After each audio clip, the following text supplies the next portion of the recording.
Hi, Martin Yates here from the Seniors Rec Tech Savvy Seniors program, and today I'm going to be talking with you a little bit about the types of scams that are out in the big wide world. Currently the major types of scams that are doing the rounds are COVID-19 coronavirus scams because it's topical. There's attempts to gain your personal information. Buying and selling scams where people are buying a lot more online, and so scammers are using that platform to take your money. There's dating and romance scams are very prevalent. Fake charities, investments, jobs and employment, threats and extortion where they may say that if you don't do such and such, your computer is hijacked and they'll wipe all your data. And then there's of course the unexpected money and unexpected winnings that are around all the time. So with the current COVID-19 scams, the scammers are using the spread of COVID-19 to take advantage of people across Australia. Some of the types of scams is where they'll fish for your details by sending you an email with an attachment saying please fill in this information, and what they do once they get all your personal details, they can then open up a bank account or take out a mortgage with your details. So it's very important that you don't respond to those scams, and we'll give you a couple of little examples of that in a little while. Attempts to gain your personal information, that can be done by hacking, where people will try and gain control of your computer and use technology to break into your computer. That's why it's important to have regular updates and make sure that your antivirus software is up to date. Identity theft is a type of fraud. It involves using someone else's identity to gain another benefit. So they may use your identity to open up a bank account or take out a mortgage and then not pay it for goods and services. Phishing scams attempt to trick you into giving out your personal information, such as your bank account numbers, passwords and credit card details, just so that they can then take advantage of you there. Remote access scams, they're quite popular as well, where they'll say there's a problem with your computer and we need to log into your computer to help you fix it. So that's another one as well. The other one that's comes under that is also the catch a scammer scam as well, where they'll pretend to be from the federal police and they'll want your help to actually catch a scammer. But what they're doing is they're actually getting you to allow them access to your bank account or to your computer, and then before you know it, the money's gone and you're in trouble.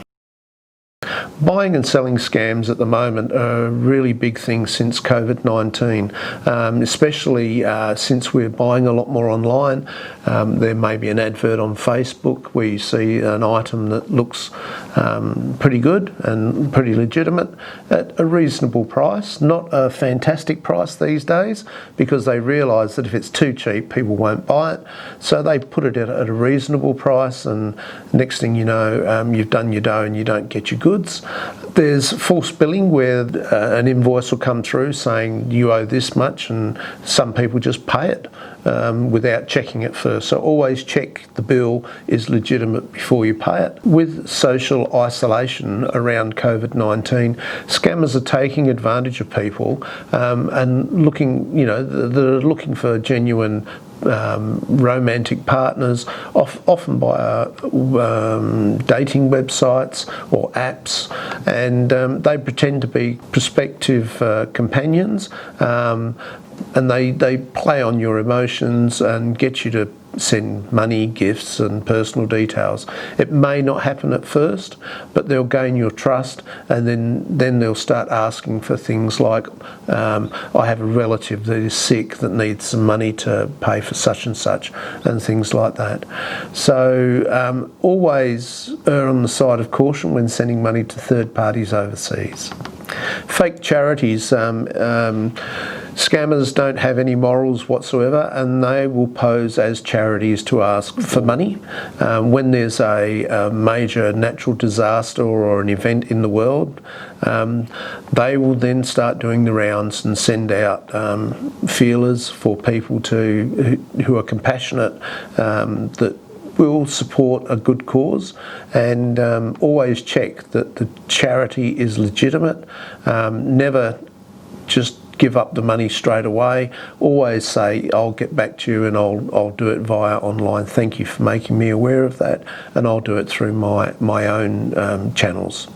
Investment scams prey on people wanting to make money quickly. A lot of self-funded retirees may be looking to make up money that they've lost in the markets recently. There are quite a few scammers out there that will take advantage of people, take their money, and next thing you know it's gone and you end up losing out.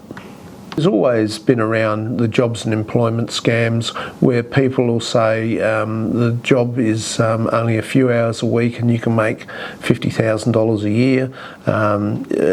Always go back to the old adage that if something's too good to be true, it definitely is.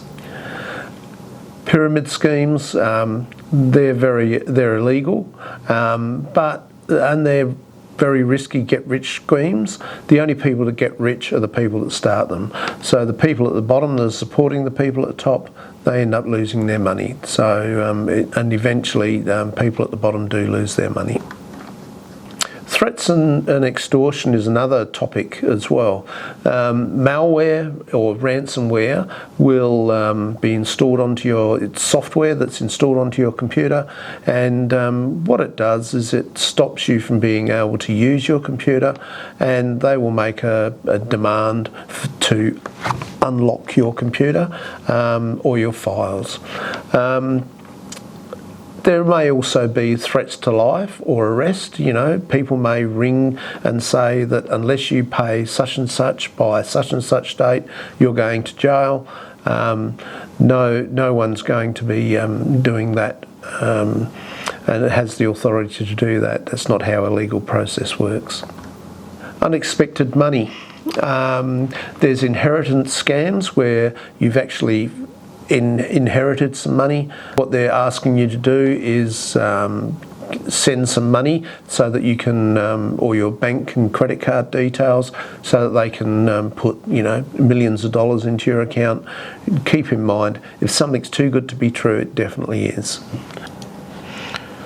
So as you can see here, this is an example letter of a scam around COVID-19. It doesn't have a correct letterhead on it, but it does say things like, my colleague have contacted you earlier, but there was no response from you, which really isn't the correct terminology. If you look here as well at the side, you can see that there's the line spacing is all over the place. The other thing is that they've said that we strongly advise that you submit yourself for COVID-19 necessarily is spelled incorrectly, and through our guidelines properly is spelled incorrectly, as well as failure. So you can see there's a lot of grammatical errors and layout errors in a document that is purporting to be from a government department. This is an email I received that says your tax income has arrived, and you can see that it comes from a different source. It doesn't actually come from a legitimate tax office account.